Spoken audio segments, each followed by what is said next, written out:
வீட்டில் தேவையில்லாத கேள்விகள்லாம் வந்து உடனே குழம்பு இல்லை. மீட்டிங்கில் கூட பாருங்கள், கேள்வி கேட்கும் போதெல்லாம் பார்த்தாக்கா இப்படி தடவி நூல் எடுத்துட்டு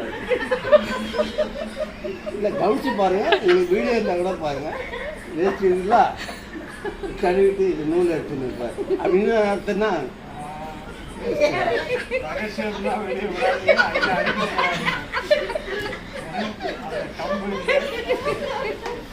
நூல் எடுத்துட்டு இருப்பார். இதுல வேற இப்பெல்லாம் வந்து பயமா இவருக்கு எதிர்த்து கேள்வி கேட்கறதுன்னு ஒரு கும்பல் வரும். வந்துட்டு மூலையிலேருந்து கரெக்டாகவே பண்ணிட்டு இருப்பாங்க. இப்போ எங்களுக்கெல்லாம் ரொம்ப கோபம் வரும். எதுக்கும் எத்தனை முறை கேட்டாலும் அத்தனை முறை பதில் சொல்லிகிட்டே இருப்பாரு. அப்புறம்